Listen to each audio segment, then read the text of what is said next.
एक बार की बात है, एक मूर्ति बनाने वाला आदमी जिसने अभी अभी मूर्ति बनाना सीखा था, वो अकेले एक जंगल से जा रहा था।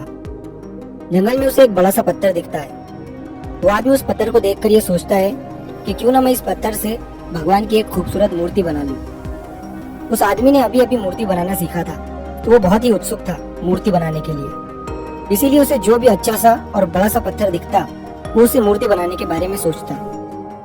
उस आदमी ने अपने बैग से छेनी हथौड़ी निकाली और उस पत्थर के पास मूर्ति बनाने के लिए बैठ गया। उसने जैसे ही उस पत्थर पर छेनी हथौड़ी से वार किया तो उस पत्थर से आवाज आई कि मुझे दर्द हो रहा है। वो आदमी ये आवाज सुनकर हैरान हो गया। उसने फिर से छेनी हथौड़ी से उस पत्थर पर वार किया तो फिर से उस पत्थर से आवाज आई कि मुझे दर्द हो रहा है। वो आदमी अपना सामान उठाकर वहां से चला गया और उस पत्थर को वहीं छोड़ दिया।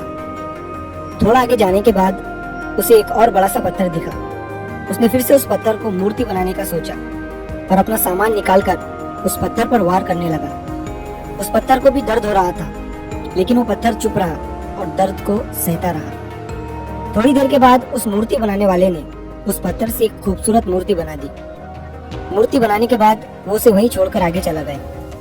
वो एक गांव में पहुंचा तो उसे पता चला कि उस गांव में एक नया मंदिर बना है जहां पर भगवान की मूर्ति की जरूरत है।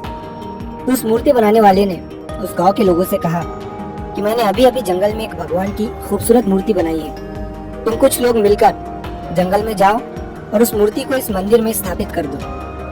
उस गांव के लोगों ने जंगल में जाकर मूर्ति लाई और उसे मंदिर में स्थापित कर दिया। मूर्ति रखने के बाद गांव के एक आदमी ने कहा कि मूर्ति का इंतजाम तो हो गया, लेकिन अब नारियल फोड़ने के लिए एक बड़े से पत्थर की जरूरत है। तभी उस मूर्ति बनाने वाले ने कहा कि तुमने जंगल में जहाँ से ये मूर्ति लाई है उसी रास्ते से थोड़ा आगे जाओगे तो तुम्हें वहाँ पर एक बड़ा सा पत्थर भी मिल जाएगा। गांव के लोगों ने उस पत्थर को भी लाकर मंदिर में नारियल फोड़ने के लिए रख दिया।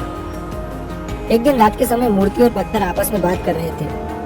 पत्थर ने मूर्ति से कहा कि तू कितना खुश है, तेरी लोग पूजा करते हैं, तुझे सजाते हैं, मानते हैं और मुझ पर नारियल फोड़ते हैं। मुझे नारियल की वजह से दर्द होता है। तभी मूर्ति उस पत्थर से बोली, अगर उस दिन तू उस मूर्ति बनाने वाले का वार सहन कर लेता तो आज मेरी जगह तू होता और तेरी जगह मैं। लेकिन तूने वो वार सहन नहीं किया, इसलिए आज तुझ पर लोग नारियल फोड़ते हैं और मेरी पूजा करते हैं। दोस्तों, किसी ने क्या खूब कहा है कि जिंदगी जीना आसान नहीं होता, बिना संघर्ष के कोई महान नहीं होता।